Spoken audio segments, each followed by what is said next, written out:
control. Chemically, a catalyst is usually defined as a support atom or molecule or surface or whatever it is that's going to control a chemical reaction by speeding it up. But it can also do other things. It could slow it down. And when it slows down a chemical reaction, it's called an inhibitor.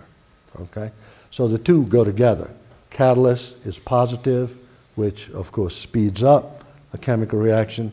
Inhibitor is negative, which slows down a chemical reaction. It's a negative catalyst, so to speak. Okay? Now, what do enzymes do? That's their main function, to act like catalysts. They control, either speed up or slow down, all kinds of intricate biochemical processes that are going on in the cell. Constantly doing that. They're constantly monitoring all of those reactions that are going on all the time. So they're the watchdogs. They're the ones who are controlling these mechanisms. And if they didn't do that, it's history, right? I mean, they're critical. Okay. So I want you to recognize at least the importance of these RNAs. Okay, now, here's what a current thinking among evolutionists is. Well, RNA is a simpler molecule. The RNA evolved, and they got their own mechanisms for showing how RNA evolved. And then RNA evolved further into DNA. That's not what we observe. We observe RNAs produced from DNA. Okay? Now, however, viruses do seem to generate some DNAs from RNAs. But remember, a virus is an entity that has a function. It's not really a living cell, but a virus is a pirate. It attaches itself to living cells. So it gains all of its strength and all of its ability from its host, as we call it, which is the living cell component that the virus is attached to. So that mechanism of reversing, the production of RNA into DNA through a viral type of interaction is not the natural mechanism anyway. Okay? It's mutagenic, so to speak. Because are viruses that we know of beneficial? No, we don't hear of any beneficial ones, do we? They always what? They always invade the cellular components, and that what interrupts the function of the cell, and that's not good, right? When you interrupt the natural function, it's bad news, right? Okay? So this is not a well-founded area for evolution that you can evolve DNA from RNA. Now the amino acids, and this is more what I want to focus on in this talk. The amino acids are special molecules.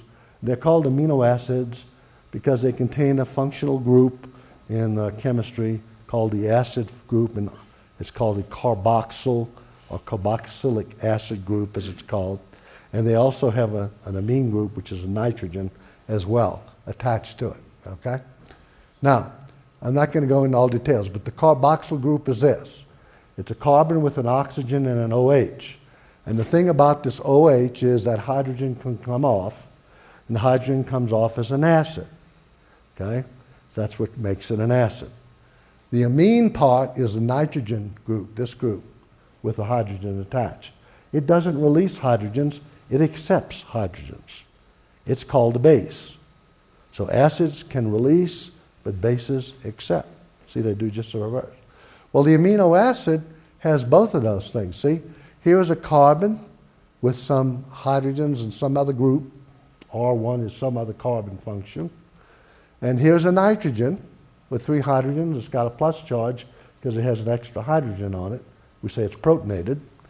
And here's the other end, the carboxyl group, as it's called, that has a negative charge because that had a hydrogen. That hydrogen went over here, left that one negative, see? The positive hydrogen went to the nitrogen, left this oxygen negative. So it's got a double N, positive and negative site to it, called the Zwitter ion. Zwitter meaning 2 in German, right? Zwitter ion means bi-ion, or a double ion. One end's negative, one end's positive, and that's what amino acids do. Now they change that characteristic depending upon the environment they're in, whether they're more basic or more acidic or more neutral environment or whatever it is. But that's how an amino acid structure looks. And they all vary by these groups right here, R1 and R2. Here are some examples. There are 20 essential amino acids for life. Are there only 20 essential amino acids known? By no means. There are hundreds and hundreds, if not thousands, of amino acids that are known. I mean all kinds of varieties, many of which have been produced in laboratories that are not found in any natural environments, of course, but numerous kinds of amino acids. But there's only 20 that are selective for life, and no more and no less.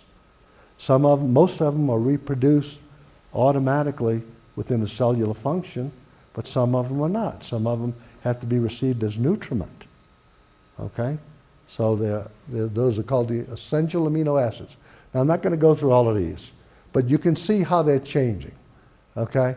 The R group, and you can't see that too well because this is a busy slide, right? The R group here is CH3. But look at the R group here. It's a big thing, that thing. Look at this R group right here. Look at this R group, this R group. See, they all change by whatever's hanging on to that structural end, that basic end being over here, that carboxylic acid group, that nitrogen onto a carbon, and then the R group here, see? This is the simplest one, right here. The R group is only hydrogen. It's called glycine. It's the simplest amino acid of all.